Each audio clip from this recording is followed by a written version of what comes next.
साथ संगत जी, प्यार से कहना धन निरंकार जी। साथ संगत जी, आज आप लोगों के बीच दासी बहुत ही प्यारी साखी लेकर आई है महापुरुषों।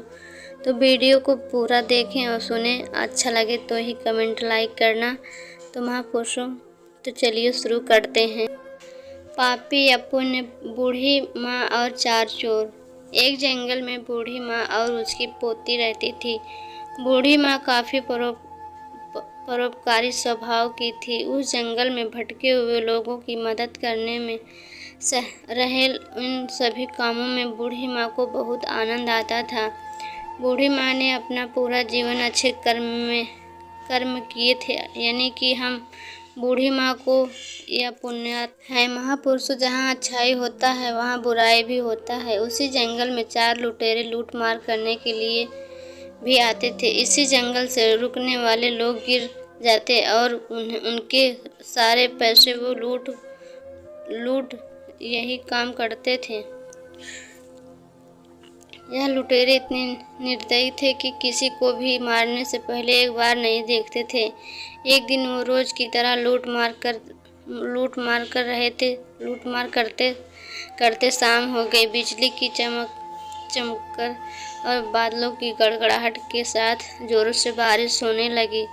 चारों चोरों ने जंगल में सहारे के लिए उधर उधर भागने लगे।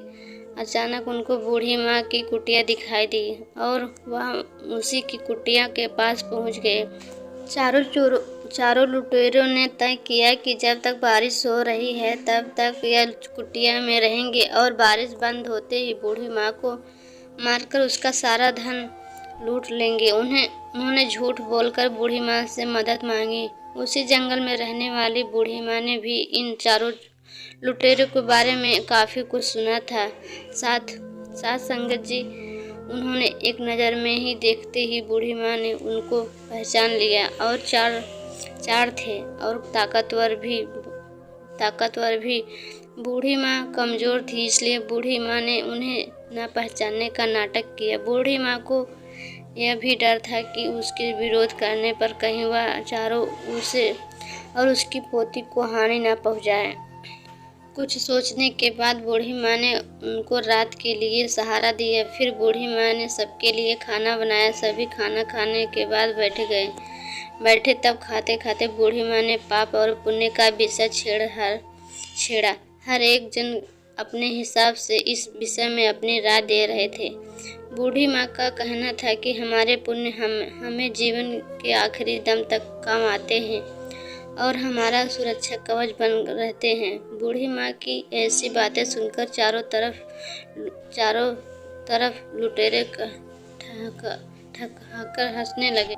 जाहिर सी बात थी कि चारों भी लुटेरे पुण्य की ऐसी बातें में विश्वास नहीं रखते थे, इसीलिए बेधड़क आप वाले काम करते थे। आखिरी में बूढ़ी माँ ने शर्त लगाई। वह बोली, बाहर बिजली गिर रही है, हर एक व्यक्ति उसके सामने पेड़ को छूकर वापस कुटिया में वापस आ जाता है, उसके ऊपर बिजली गिरी वह पापी होगा और जो सही सलामत से वापस कुटिया में आएगा वो पुण्यवान होगा। साथ संगत जी, पहला लुटेरा गया और पेड़ को स्पर्श करके सही सलामत कुटिया में आ गया। ऐसा ही दूसरा गया, फिर तीसरा गया और चौथा गया और सभी सही सलामत कुटिया में वापस आ गए।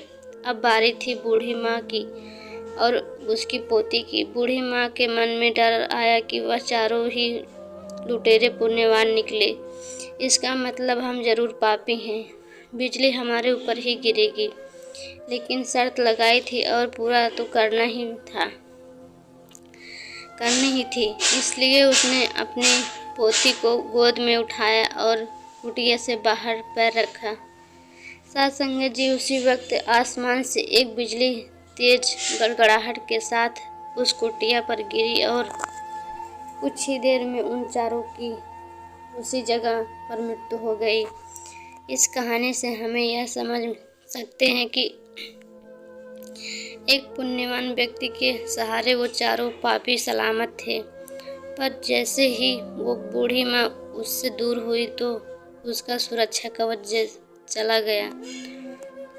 गया हो। महापुरुषों, इसलिए हमें हमेशा अच्छे और भलाई के काम करते रहना चाहिए और जितना हो सके सच्चे और अच्छाई के काम करने वाले लोगों के साथ रहना चाहिए, यानी कि संगत करना चाहिए। साथ संगत जी, आज की साखी कैसी लगी दासी को कमेंट करके ज़रूर बताना महापुरुषों। मिलते हैं किसी नेक्स्ट वीडियो में नए साखी के साथ। तब तक के लिए प्यार से कहना धन्यवाद जी।